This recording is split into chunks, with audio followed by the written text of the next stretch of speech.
اعوذ باللہ من الشیطان الرجیم بسم اللہ الرحمن الرحیم۔ ترکی کے بادشاہ سلطان مراد کی عادت تھی وہ بیس بدل کر عوام کی خبر گیری کرتے تھے۔ بادشاہ نے ایک رات اپنے سیکیورٹی انچارج کو کہا کہ چلو کچھ وقت لوگوں میں گزارتے ہیں۔ شہر کے ایک کنارے پر پہنچے تو دیکھا ایک آدمی گرا پڑا ہے۔ بادشاہ نے اسے ہلا کر دیکھا تو وہ مردہ انسان تھا۔ لوگ اس مردہ انسان کے پاس سے گزر کر جا رہے تھے۔ بادشاہ نے لوگوں کو آواز دی، ادھر آؤ بھائی۔ لوگ بڑی تعداد میں جمع ہو گئے لیکن بادشاہ کو پہچان نہ سکے۔ لوگوں نے پوچھا کیا بات ہے؟ بادشاہ نے کہا یہ آدمی مرا پڑا ہے، اس کو کسی نے کیوں نہیں اٹھایا؟ کون ہے یہ اور اس کے گھر والے کہاں ہیں؟ لوگوں نے کہا یہ بہت برا اور گناہگار انسان ہے۔ بادشاہ نے کہا کیا یہ امت محمدی صلی اللہ علیہ وآلہ وسلم میں سے نہیں؟ چلو اٹھاؤ اسے اور اس کے گھر لے چلو۔ لوگوں نے اس کی میت اٹھائی اور اس کے گھر پہنچائی۔ اس کی بیوی نے خاوند کی لاش دیکھی تو رونے لگی۔ لوگ میت کو رکھ کر چلے گئے۔ بادشاہ اور اس کے سیکیورٹی انچارج وہی عورت کا رونا سنتے رہے۔ بیوی روتے ہوئے کہہ رہی تھی، میں گواہی دیتی ہوں بے شک تو اللہ کا ولی ہے اور نیک لوگوں میں سے ہے۔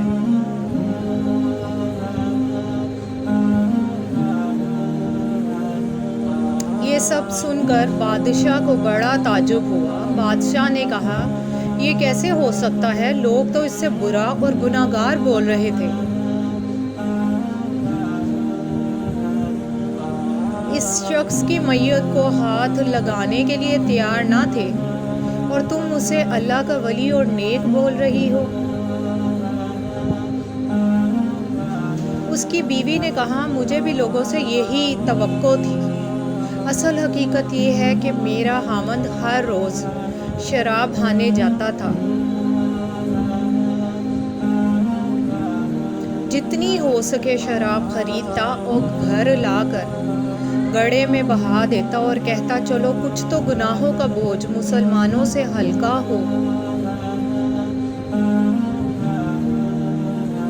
اسی طرح رات کو ایک بری عورت کے پاس جاتا اور اس کو ایک رات کی اجرت دے دیتا اور اس کو کہتا کہ اپنا دروازہ بند کر لے، کوئی تیرے پاس نہ آئے۔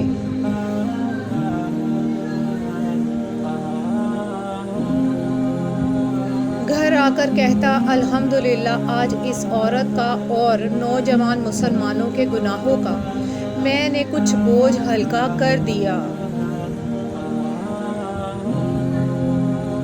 لوگ اس کو ان جگہوں پر آتا جاتا دیکھتے تھے اور اسے برا اور گناہگار سمجھتے تھے۔ میں اسے کہتی تھی کہ یاد رکھ جس دن تو مر گیا لوگوں نے تجھے غسل دینا ہے، نہ تیری نماز پڑھنی ہے، نہ تجھے دفنانا ہے۔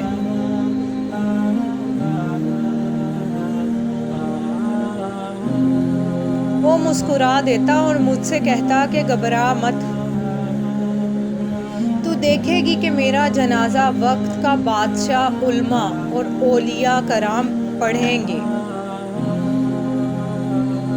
یہ سن کر بادشاہ رو پڑا اور کہنے لگا میں بادشاہ مراد ہوں، کل ہم اس کو غسل دیں گے، اس کی نماز جنازہ پڑھائیں گے اور اس کی تدفین بھی ہم کریں گے۔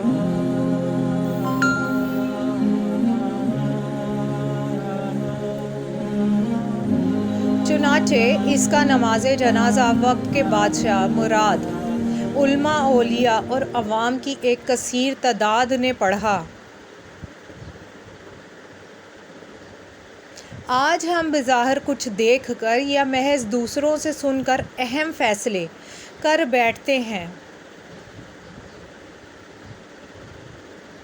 اگر ہم دوسروں کے دلوں کے بید جان جائیں تو ہماری زبانیں گونگی ہو جائیں گی۔